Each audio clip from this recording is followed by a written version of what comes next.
Hello friends, आपका दोबारा बहुत-बहुत स्वागत है हमारे चैनल मिशन नौकरी में।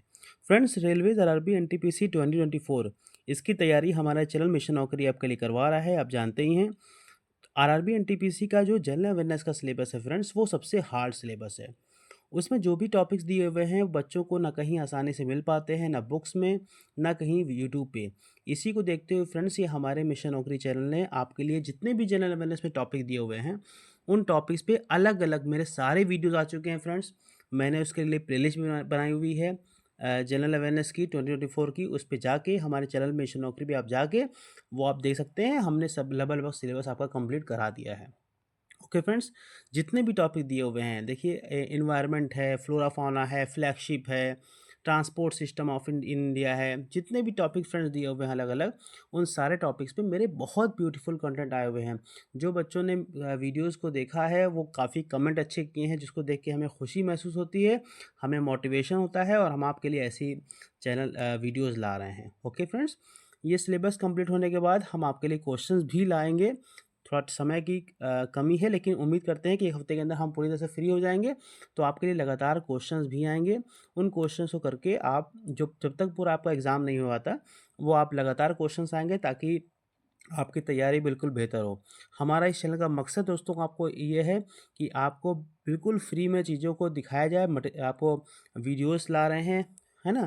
ताकि जो बच्चे चाहे किसी भी माध्यम से हों, चाहे गाँव में हों, चाहे शहर में हों, हमारे इस चैनल को देखेंगे तो उनको चीज़ें अच्छी तरीके से समझ में आएगी और हमारा मकसद ये है कि हमारे चैनल से ज़्यादा से ज़्यादा लोग का सिलेक्शन हो, यही हमारा एक मकसद है। Okay friends? Art and culture of India का दोस्तों सिलेबस हमारा चल रहा है, हम पढ़ा रहे हैं। 4 पार्ट मेरे आ चुके थे दोस्तों आर्ट एंड कल्चर के। ये भी एक टॉपिक है जो कि आपके आरआरबी एनटीपीसी में दिया हुआ है। ये हमारा एक छोटा-सा पार्ट रहेगा, पार्ट नंबर 5, जिसमें हम कैलेंडर ऑफ इंडिया को डिस्कस करेंगे।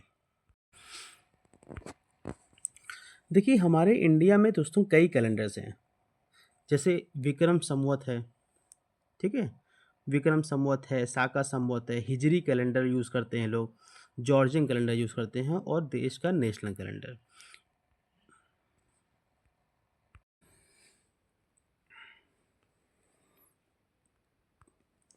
विक्रम संवत।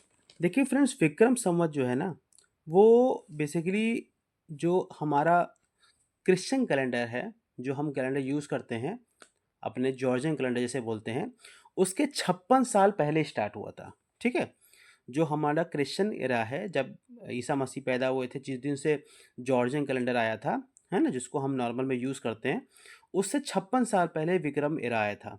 माना जाता है कि जो उज्जैन के राजा थे विक्रमादित्य, ठीक है? उन्होंने जब साका रूलर जो है, उनको उन पे जीत हासिल की थी, उस दिन से विक्रम संवत स्टार्ट हुआ। ये एक ल्यूनर कैलेंडर है। ये क्या है दोस्तों? एक ल्यूनर कैलेंडर है, मतलब ये कैलेंडर चाँद जो आता है ना, चाँद जो उगता है, डूबता है, उस पे डिपेंड करता है। इसका पहला महीना चैत्र होता है। इसमें लगभग 354 दिन होते हैं और एक साल में 12 महीने होते हैं और ये एक हिंदू कैलेंडर है। इसको हिंदू धर्म के जो भाई हमारे मानते हैं, उसको ये कैलेंडर वो यूज़ करते हैं। ओके फ्रेंड्स, ये हमारे यहाँ इंडिया और नेपाल में भी कुछ जगह इस्तेमाल अभी भी किया जाता है।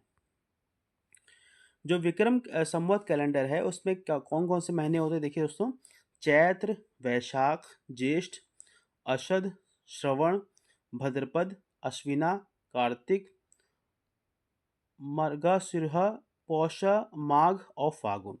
ये 12 ये जो महीने हैं, एक चीज़ और ध्यान रखिएगा कि होता क्या है कि जो हमारा जॉर्जियन कैलेंडर है, ठीक है? वो कैलेंडर और इसके कैलेंडर में 11 दिन का फ़र्क होता है।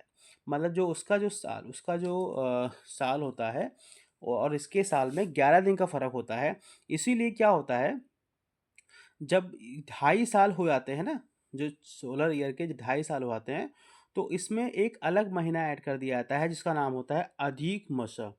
अधिक मास।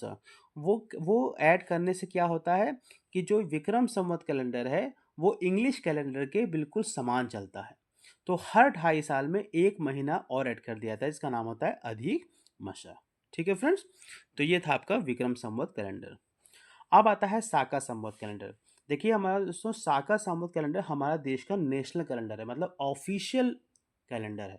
हमारे देश में 2 ऑफ़िशियल वो हैं, क्या नाम है, कैलेंडर हैं। एक तो हमारा जॉर्जियन कैलेंडर है जिसको हम यूज़ करते हैं, इंग्लिश कैलेंडर जिसे बोलते हैं।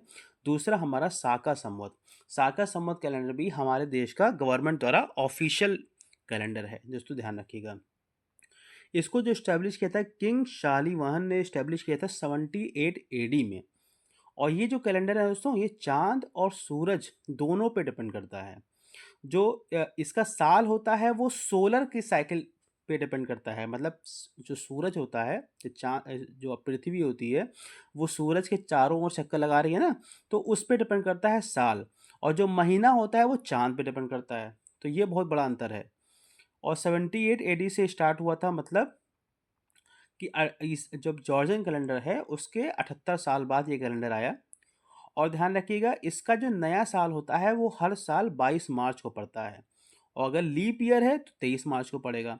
मतलब क्वेश्चन ये पूछा जाता है कि सागा संवत का नया साल किस इंग्लिश कैलेंडर के किस डेट से चालू होता है, तो उसका आंसर होगा 22 मार्च। ठीक है। और अगर लीप ईयर है, जैसे 2024 है जो 4 से डिवाइड होते हैं, 4 से भाग होते हैं, अगर वो साल है तो उस केस में 23 मार्च को पहला नया साल होता है साका संवत का। इसमें भी एक साल में 365 दिन होते हैं दोस्तों, और महीने में 12 महीने इसमें होते हैं। मंथ देखिए साइकिल कैलेंडर में कौन कौन सा आता है, वही लगभग चैत्र, वैशाख, ज्येष्ठ, अषाढ़, श्रवण, भाद्रपद, अश्विना, कार्तिक, मर्गशीर्षा, पौषा, माघ और फागुन। ये कैलेंडर जो है साका कैलेंडर में आते हैं। तो साका कैलेंडर क्या है, हमारे देश का नेशनल कैलेंडर है। ये देखिए, हमारे देश का ये नेशनल कैलेंडर है। इसको कैलेंडर रिफॉर्म कमेटी जो भारतीय सरकार द्वारा की गई थी 1957 में, इसको नेशनल कैलेंडर बनाया गया।